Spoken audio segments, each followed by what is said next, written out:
I think what really stands out is the wide variety of options and different interests kids can go into.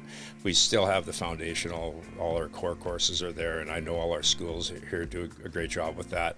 We also offer up so many other variety of things within public education. This episode of Bring Back the Porch, brought to you by Bernie Leahy, River Street Realty. Let's get you home.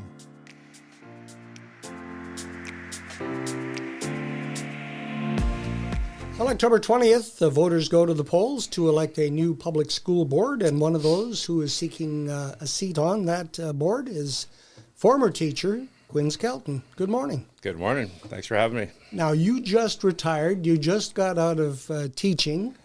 Why do you want to jump back into this? That's a good question. I had a couple phone calls and a few people reach out from education that said, "Hey, why not? Why don't you think about it?" And at first, I didn't really think they were being serious and sincere. But the more I thought about it, the more I talked with them and had a few conversations with people that are on the board, I thought, yeah, this is a good idea. Now, you're used to being on the gridiron. Football Sure. is in your blood. Do you see any similarities between competing on the gridiron and in the political arena? Well, I think all the preparation and practice, so to speak, will show up in both. I think you just don't show up at whatever venue or meeting cold and think you're going to be able to put on a performance. So I think, being prepared and doing all your work behind will help out. That's all those days of preparing lesson plans. Yeah, that too. Yeah, and you've got your lesson plan with you here this morning. That's helping me think, yeah. You have been in the classroom most recently, just back to last June. Yeah. What's the experience like in the classroom today compared to when you started back in 1990? Considerably different, but I guess the best part is there's still fantastic kids that are there in the classroom, and there's still great parents and some incredible teachers. So that is still there, thank goodness. And but the complexity, that word that's thrown around now, is certainly real. And our classes do not look exactly like they did back in 1990. They don't even look the same 5 years ago, 10 years ago. So that has changed a lot. From K to 12, it's different. I think here in Medicine Hat might not be quite the same as some of our big urban areas, but it certainly has changed. And you know what? Some of it for the better as well. Like all the very, very interesting kids that we get coming in now really makes education itself even that much better. What are some of the changes that stand out in your mind? Well, we can talk about class sizes, but that always depends on programming and what's going on. Programs are different here in 2025 than they were back in 1990 for sure. But I think what really stands out is the wide variety of options and different interests kids can go into. We still have the foundational, all our core courses are there, and I know all our schools here do a great job with that. We also offer up so many other variety of things within public education that I think that's probably one thing that stands out for me, especially being at Medicine High. The options that are available there are quite incredible. I think I remember one stat, it being like over 80 different options available for your high school experience, so all the different levels. One of the things that has changed is how the provincial government has taken a bigger chunk of the responsibility from the school boards in terms of setting budgets, and also, as we've seen here with the negotiations, which aren't going very well right now with the teachers. So what is left for a trustee and a school board to do? Well, from my experience in working along with the board over the years, our board has done a remarkable job of keeping our district healthy and wealthy and working well with the kids.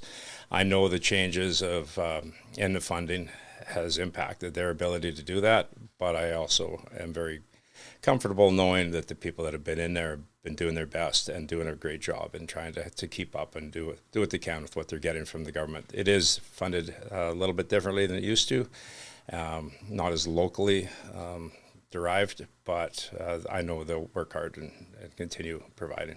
We've spoken with some of the other candidates about the funding and how the dollars follow the child, which has set up a competition among not only individual schools, but school divisions. Yeah. Good idea, bad idea? Both.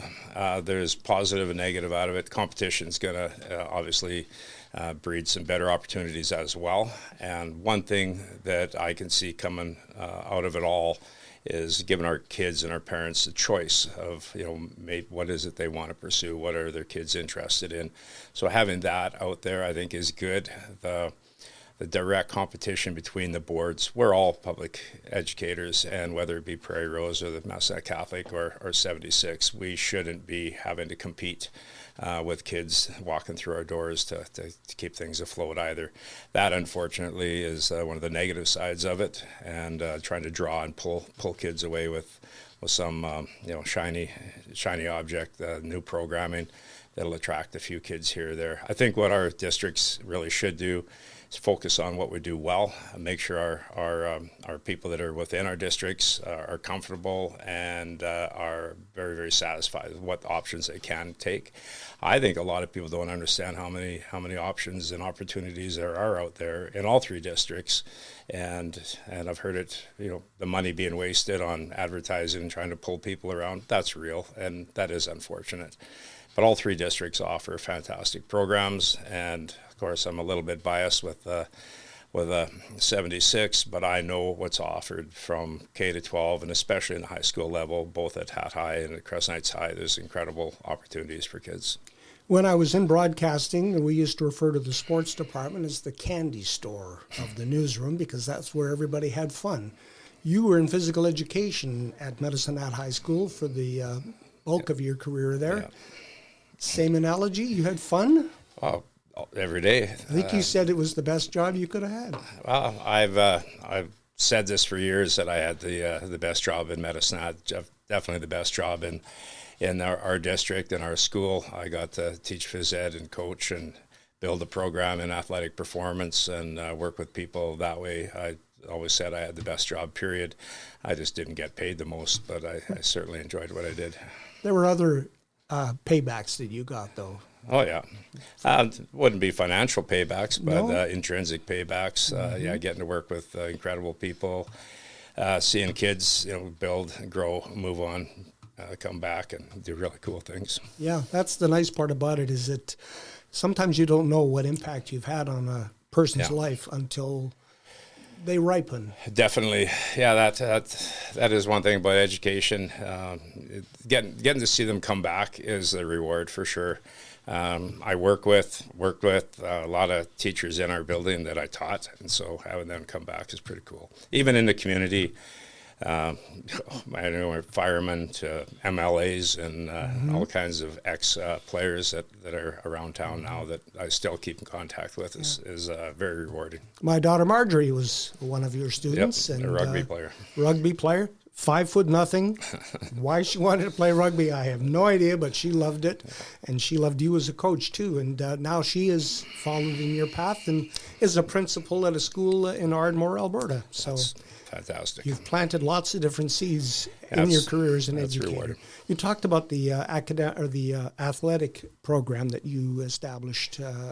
Tell us a little bit more how that worked and how you did that and why you did it. Thrown to the fire, to tell you the truth. My original mentor at high school was Roger Pozo.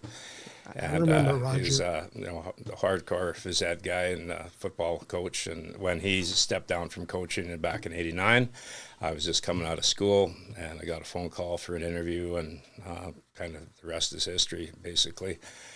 So I stepped into opportunity with about 26 kids showing up, and we finished the year with 18, 19 on the roster in 1990, the fall of 90.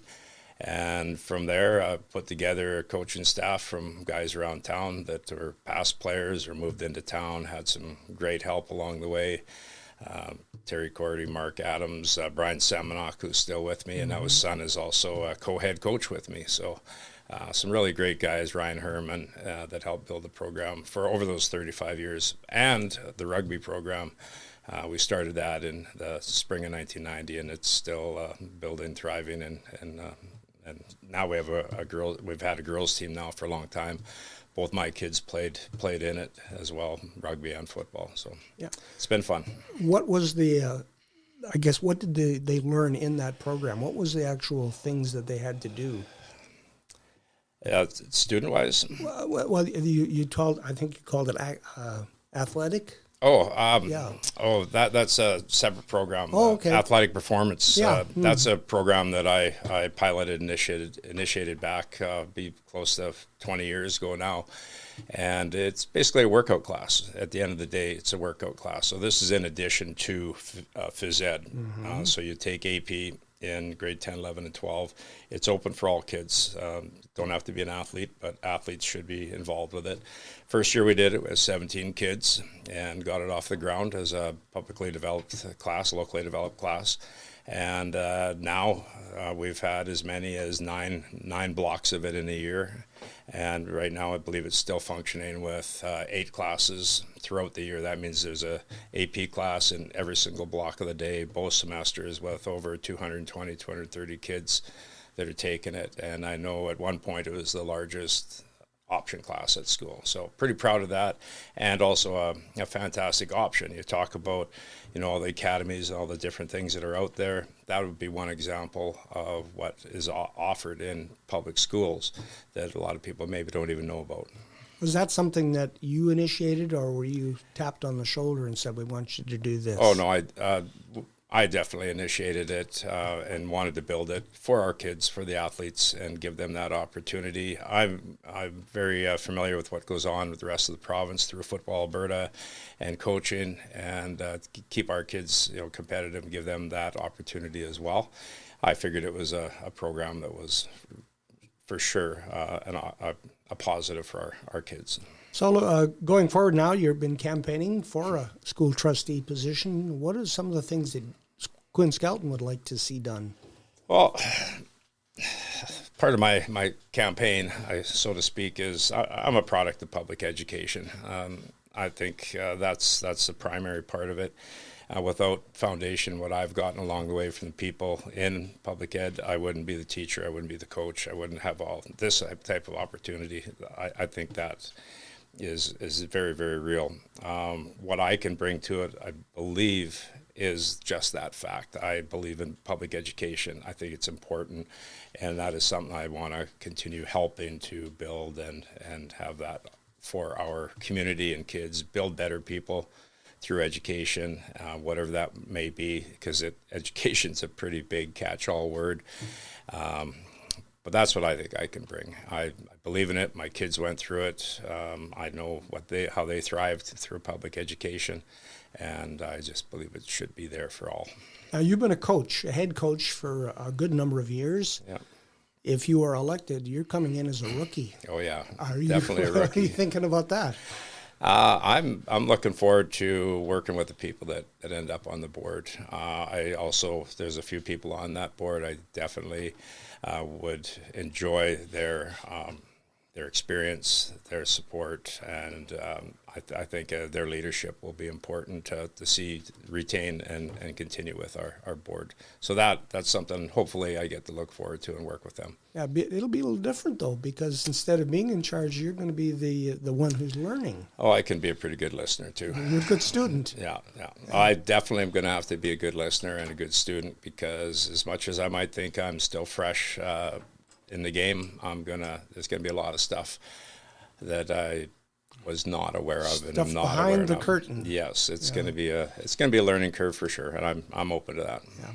Thoughts on the current curriculum in Alberta? Well, the curriculum, there's been lots of ups and downs with the curriculum over the time, and different governments have come in and put their twist on it. When it really comes down to it at the classroom, it's still the teacher that's going to make the difference. There's a basic curriculum, whether it be with the core courses or some of the